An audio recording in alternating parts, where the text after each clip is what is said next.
Hello students, आप सभी का हमारे चैनल में स्वागत है। आज हम लोग क्लास 10th के क्षितिज बुक से मानवीय करुणा की दिव्य चमक के प्रश्न अभ्यास को सॉल्व करेंगे। तो चलिए स्टार्ट करते हैं। पहला प्रश्न है, फादर की उपस्थिति देवदार की छाया जैसी क्यों लगती थी? इसका उत्तर हम लोग इस तरह से लिख सकते हैं। फादर बुल्के का व्यक्तित्व देवदार के वृक्ष के समान विशाल था। वे सभी पर अपना वात्सल्य लुटाते थे। उनकी कृपा की छाया उनकी शरण में आने वाले हर व्यक्ति पर छाई रहती थी। वे अपने आशीषों से लोगों को भर देते थे। वे पारिवारिक उत्सवों एवं साहित्यिक गोष्ठियों में शामिल होकर बड़े भाई और पुरोहित जैसे प्रतीत होते थे। उनकी छाया सुखद एवं शीतल प्रतीत होती थी। यही कारण है कि उनकी उपस्थिति देवदार की छाया जैसी लगती थी। दूसरा प्रश्न देखते हैं। प्रश्न है, फादर बुल्के भारतीय संस्कृति के एक अभिन्न अंग हैं। किस आधार पर ऐसा कहा गया है? इसका उत्तर देखते हैं। फादर बुल्के को भारतीय संस्कृति का एक अभिन्न अंग इसलिए कहा गया क्योंकि वे भारतीय संस्कृति से प्रभावित होकर बेल्जियम छोड़कर भारत में बसने चले आए थे। वे हमेशा यही कहते थे कि भारत मेरा देश है। उनका जीवन भारतीय संस्कृति के मूल्यों के अनुरूप था। उन्हें हिंदी से बेहद लगाव था। फादर हिंदी को राष्ट्रभाषा के रूप में प्रतिष्ठित करने के लिए बहुत से प्रयास किए। उन्होंने ब्लू बर्ड का हिंदी में रूपांतरण भी किया।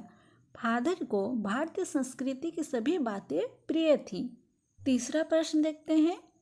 पाठ में आए उन प्रसंगों का उल्लेख कीजिए जिनसे फादर बुल्के का हिंदी प्रेम प्रकट होता है। इसका उत्तर हम लोग इस तरह से लिख सकते हैं। निम्नलिखित प्रसंगों से फादर बुल्के का हिंदी प्रेम प्रकट होता है। फादर बुल्के ने प्रयाग विश्वविद्यालय के हिंदी विभाग में रहकर 1950 में अपना शोध प्रबंध हिंदी में पूरा किया, जिसका विषय था रामकथा, उत्पत्ति और विकास। इलाहाबाद में फादर बुल्के परिमल नाम की साहित्यिक संस्था से जुड़े थे। वे वहाँ हिंदी भाषा और साहित्य से संबंधित गोष्ठियों में सम्मिलित होते हुए गंभीर बहस करते थे। उन्होंने प्रसिद्ध नाटक ब्लू बर्ड का हिंदी रूपांतर नीलपंछी नाम से किया। फादर बुल्के ने अंग्रेजी हिंदी शब्दकोश तैयार किया तथा बाइबिल का हिंदी अनुवाद किया। फादर बुल्के हिंदी को राष्ट्रभाषा के रूप में देखना चाहते थे और इसके लिए उन्होंने जोरदार पैरवी की। चौथा प्रश्न है, इस पाठ के आधार पर फादर कामिल बुल्के की जो छवि उभरती है उसे अपने शब्दों में लिखिए। इसका उत्तर हम लोग इस तरह से लिख सकते हैं। फादर कामिल बुल्के एक आत्मीय सन्यासी थे। वे ईसाई पादरी थे, इसलिए हमेशा एक सफ़ेद चोगा धारण करते थे। उनका रंग गोरा था।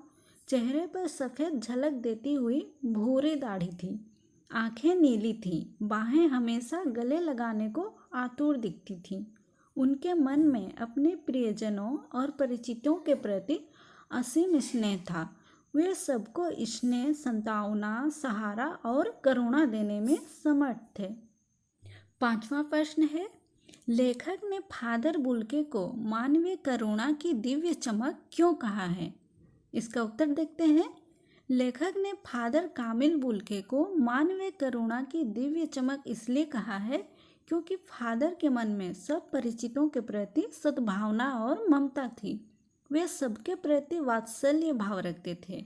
वे हर दुख में साथी प्रतीत होते थे और सुख में बड़े बुजुर्ग की भांति वात्सल्य देते थे। उनका हृदय सदा दूसरों के स्नेह में पिघला रहता था। उस तरल की चमक उनके चेहरे पर साफ दिखाई देती थी। उनसे लोगों का कष्ट देखा नहीं जाता था।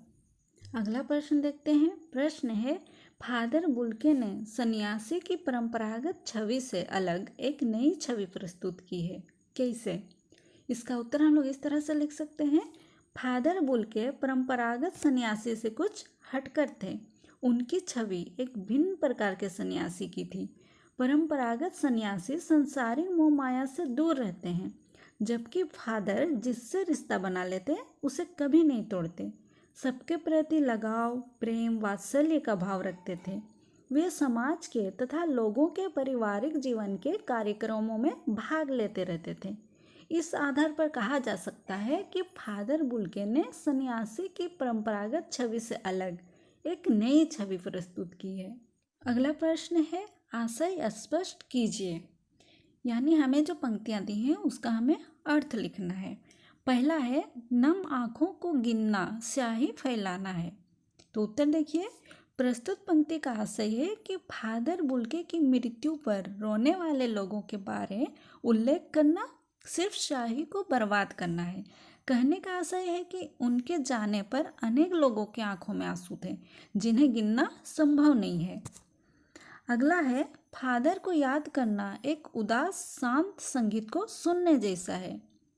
इस पंक्ति का आशय है कि जिस प्रकार एक उदास शांत संगीत को सुनते समय हमारा मन उदास हो जाता है, वातावरण में शांति छा जाती है और हमारी आंखें अपने आप ही नम हो जाती है, ठीक उसी प्रकार फादर बुल्के के मृत्यु के बाद याद करना एक ऐसा ही अनुभव है।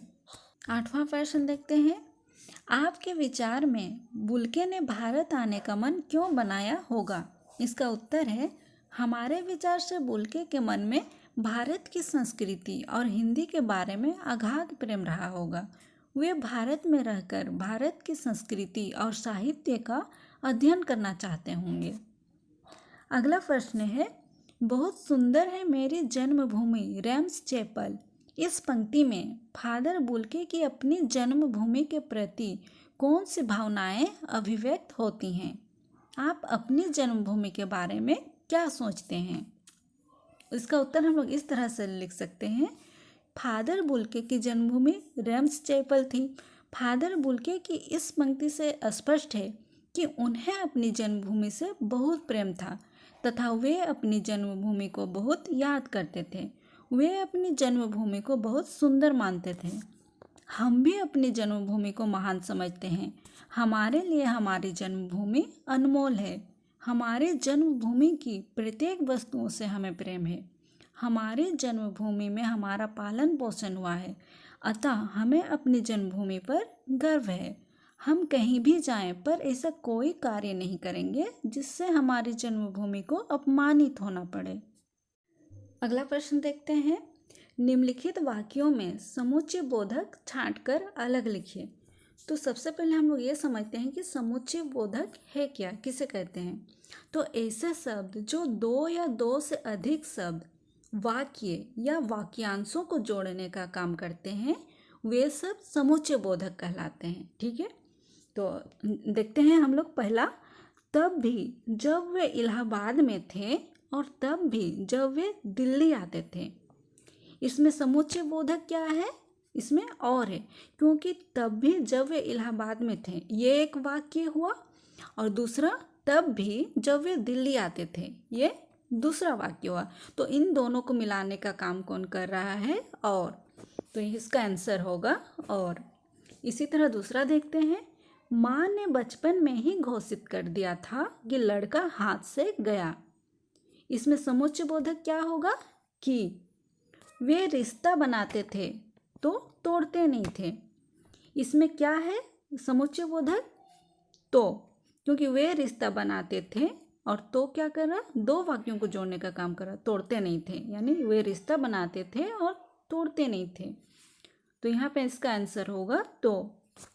अगला है, उनके मुख से संतावना के जादू भरे दो शब्द सुनना एक ऐसी रोशनी से भर देता था जो किसी गहरी तपस्या से जन्मती है। इसका आंसर होगा जो। अगला है, पिता और भाइयों के लिए बहुत लगाव मन में नहीं था, लेकिन वो स्मृति में अक्सर डूब जाते। इसका आंसर होगा लेकिन।